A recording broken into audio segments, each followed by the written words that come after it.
ओम श्री हनुमते नमः। नमस्कार दोस्तों, आपका हमारे YouTube चैनल धार्मिक कथाएं और कहानियां में स्वागत है। आज मैं आपको बड़े मंगलवार की पौराणिक कथा सुनाऊंगी। अगर आपको कथा अच्छी लगे तो वीडियो को लाइक, सब्सक्राइब और शेयर ज़रूर कीजिएगा। एक बार प्रेम से बोलिए पवन पुत्र हनुमान की जय। हनुमान जी को पराक्रम, बल, सेवा और भक्ति के आदर्श देवता माने जाते हैं। इसी वजह से पुराणों में हनुमान जी को सकल गुण निधान भी कहा जाता है। गोस्वामी तुलसीदास ने भी लिखा है कि चारों जुग प्रताप तुम्हारा है प्रसिद्ध जगत उजियारा। इस चौपाई का अर्थ है कि हनुमान जी इकलौते ऐसे देवता हैं जो हर युग में किसी न किसी रूप गुणों के साथ जगत के लिए संकट मोचन बनकर मौजूद रहेंगे। शास्त्रों में कहा गया है कि हनुमान जी की सेवा करने और उनका व्रत रखने से उनकी विशेष कृपा अपने भक्तों पर बनी रहती है। ज्योतिष शास्त्रों के अनुसार हनुमान जी का व्रत करने से कुंडली में मौजूद सभी ग्रह शांत हो जाते हैं और उनकी असीम कृपा प्राप्त होती है। अपने भक्तों पर आने वाली हर संकट को हनुमान जी दूर करते हैं। संतान प्राप्ति के लिए हनुमान जी का व्रत फलदायी माना जाता है। इस व्रत को करने से भूत, प्रेत और काली शक्तियों का प्रभाव नहीं पड़ता है। मंगलवार का व्रत करने से सम्मान, साहस और पुरुषार्थ बढ़ता है। तो आइए अब सुनते हैं हनुमान जी की कथा। व्यास जी ने कहा, एक बार नैमिषारण्य तीर्थ में 80,000 मुनि एकत्र होकर पुराणों के ज्ञाता श्री सूत जी से पूछने लगे, हे महामुनि, आपने हमें अनेक पुराणों की कथाएं सुनाई हैं। अब कृपया करके हमें ऐसा व्रत और कथा बताइए जिसके करने से संतान की प्राप्ति हो तथा मनुष्यों को रोग, शोक, अग्नि, सर्व दुख आदि का भय दूर हो, क्योंकि कलयुग में सभी जीवों की आयु बहुत कम है। फिर इस पर उन्हें रोग, चिंता के कष्ट लगे रहेंगे तो फिर वह श्री हरि के चरणों में अपना ध्यान कैसे लगा सकेंगे। श्री सूत जी बोले, हे मुनियों, आपने लोक कल्याण के लिए बहुत ही उत्तम बात पूछी है। एक बार युधिष्ठिर ने भगवान श्री कृष्ण से लोक कल्याण के लिए यही प्रश्न किया था। भगवान श्री कृष्ण और युधिष्ठिर का संवाद तुम्हारे सामने कहता हूँ, ध्यान देकर सुनो। एक समय पांडवों की सभा में श्री कृष्ण जी बैठे हुए थे। तब युधिष्ठिर ने भगवान श्री कृष्ण से प्रश्न किया, हे प्रभु नंद नंदन गोविंद, आपने मेरे लिए अनेकों कथाएं सुनाई है। आज आप कृपया करके ऐसा व्रत या कथा सुनाइए जिसके करने से मनुष्य को रोग, चिंता का भय समाप्त हो और उसको पुत्र की प्राप्ति हो। हे प्रभु, बिना पुत्र के जीवन व्यर्थ है। पुत्र के बिना मनुष्य नरकगामी होता है। पुत्र के बिना मनुष्य पितृ ऋण से छुटकारा नहीं पा सकता, ना ही उसका पुत्रंग नामक नरक से उद्धार हो सकता है। अतः पुत्रदायक व्रत बतलाइए। श्री कृष्ण भगवान बोले, हे राजन, मैं एक प्राचीन इतिहास सुनाता हूँ, आप उसे ध्यानपूर्वक सुनो। कुंडलपुर नामक एक नगर था जिसमें नंदा नामक एक ब्राह्मण रहता था। भगवान की कृपा से उसके पास सब कुछ था, फिर भी वह दुखी था।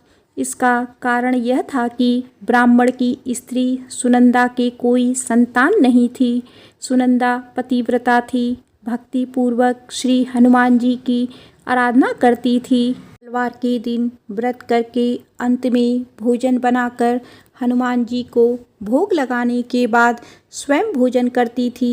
एक बार मंगलवार के दिन ब्राह्मणी गृह कार्य की अधिकता के कारण हनुमान जी को भोग ना लगा सकी, तो इस पर उसे बहुत दुख हुआ। उसने कुछ भी नहीं खाया और अपने मन में प्रण किया कि अब तो अगले मंगलवार को ही हनुमान जी का भोग लगाकर अन्न जल ग्रहण करूंगी। ब्राह्मणी सुनंदा प्रतिदिन भोजन बनाती, श्रद्धापूर्वक पति को खिलाती। परंतु स्वयं भोजन नहीं करती और मन ही मन श्री हनुमान जी की आराधना करती रहती। इसी प्रकार 6 दिन गुजर गए और ब्राह्मणी सुनंदा अपने निश्चय के अनुसार भूखी प्यासी निराहार रही। अगले मंगलवार को ब्राह्मणी सुनंदा प्रातःकाल ही बेहोश होकर गिर पड़ी। ब्राह्मणी सुनंदा की इस असीम भक्ति के प्रभाव से श्री हनुमान जी बहुत प्रसन्न हुए और प्रकट होकर बोले, सुनंदा, मैं तेरी भक्ति से बहुत प्रसन्न हूँ, तो उठ और वर मांग। सुनंदा अपने आराध्य देव श्री हनुमान जी को देखकर आनंद की अधिकता से विह्वल हो श्री हनुमान जी के चरणों में गिरकर बोली, हे प्रभु, मेरी कोई संतान नहीं है, कृपया मुझे संतान प्राप्ति का आशीर्वाद दे, आपकी अति कृपा होगी। श्री महावीर जी बोले, तेरी इच्छा पूर्ण होगी, तेरी एक कन्या पैदा होगी, उसके अष्टांग प्रतिदिन सोना दिया करेंगे। इस प्रकार कहकर श्री महावीर जी अंतर्ध्यान हो गए। ब्राह्मणी सुनंदा बहुत हर्षित हुई और सभी समाचार अपने पति से कहा।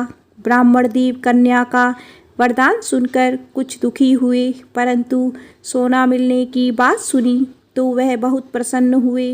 विचार किया कि ऐसी कन्या के साथ मेरी निर्धनता भी समाप्त हो जाएगी। श्री हनुमान जी की कृपा से वह ब्राह्मणी गर्भवती हुई और 10वें महीने में उसने एक सुंदर पुत्री को जन्म दिया। यह बच्ची अपने पिता के घर में ठीक उसी तरह से बढ़ने लगी जिस प्रकार शुक्ल पक्ष का चंद्रमा बढ़ता है। 10वें दिन ब्राह्मण ने उस बालिका का नामकरण संस्कार कराया। उसके कुल पुरोहित ने उस बालिका का नाम रत्नावली रखा, क्योंकि यह कन्या सोना प्रदान किया करती थी। इस कन्या ने पूर्व जन्म में बड़े ही विधान से मंगल देव का व्रत किया था। रत्नावली का अष्टांग बहुत सा सोना देता था। उस सोने से नंदा ब्राह्मण बहुत ही धनवान हो गया। अब ब्राह्मणी भी बहुत अभिमान करने लगी थी। समय बीत रहा था। अब रत्नावली 10 वर्ष की हो चुकी थी। एक दिन जब नंदा ब्राह्मण प्रसन्नचित्त था, तब सुनंदा ने अपने पति से कहा, मेरी पुत्री रत्नावली विवाह के योग्य हो गई है, अतः आप कोई सुंदर तथा योग्य वर देकर इसका विवाह कर दें। यह सुन ब्राह्मण बोला, अभी तो रत्नावली बहुत छोटी है। तब ब्राह्मणी बोली, शास्त्रों की आज्ञा है कि कन्या 8वें वर्ष में गौरी, 9 वर्ष में राहिणी, 10वें वर्ष में कन्या के पश्चात रजस्वला हो जाती है। गौरी के दान से पाताल लोक की प्राप्ति होती है। राहिणी के दान से वैकुंठ लोक की प्राप्ति होती है। कन्या के दान से इंद्रलोक में सुखों की प्राप्ति होती है। हे स्वामी, अगर रजस्वला का दान किया जाता है तो घोर नरक की प्राप्ति होती है। इस पर ब्राह्मण बोला, अभी तो रत्नावली मात्र 10 ही वर्ष की है और मैंने तो 16-16 साल की कन्याओं के विवाह करवाए हैं, अभी जल्दी क्या है। तब ब्राह्मणी सुनंदा बोली, आपको तो लोभ अधिक हो गया है लगता है। शास्त्रों में कहा गया है कि माता पिता और बड़ा भाई रजस्वला कन्या को देखते हैं तो वह अवश्य ही नरकगामी होते हैं। तब ब्राह्मण बोला, अच्छी बात है, कल मैं अवश्य ही योग्य वर की तलाश में अपना दूत भेजूंगा। दूसरे दिन ब्राह्मण ने अपने दूत को बुलाया और आज्ञा दी कि जैसी सुंदर मेरी कन्या है वैसा ही सुंदर वर उसके लिए तलाश करो। दूत अपने स्वामी की आज्ञा पाकर निकल पड़ा। पपई नगर में उसे एक सुंदर लड़के को देखा। यह बालक एक ब्राह्मण परिवार का बहुत गुणवान पुत्र था। इसका नाम सोमेश्वर था। दूत ने इस सुंदर व गुणवान ब्राह्मण पुत्र के बारे में अपने स्वामी को पूर्ण विवरण दिया। ब्राह्मण नंदा को भी सोमेश्वर अच्छा लगा और फिर शुभ मुहूर्त में विधि पूर्वक कन्यादान करके ब्राह्मणी संतुष्ट हुए।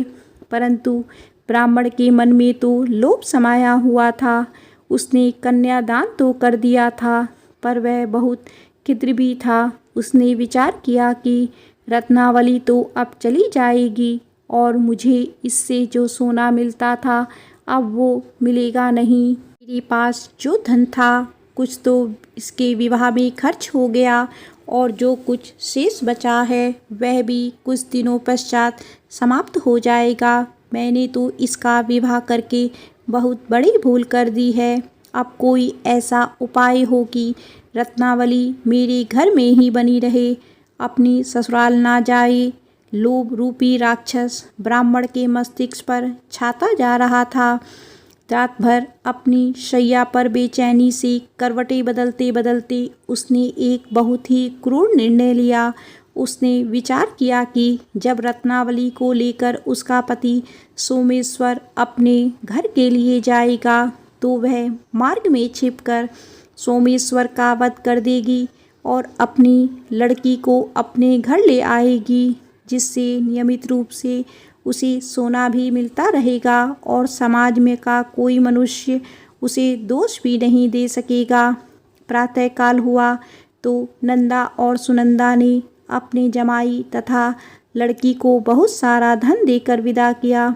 सोमेश्वर अपनी पत्नी रत्नावली को लेकर ससुराल से अपने घर की तरफ चल दिया।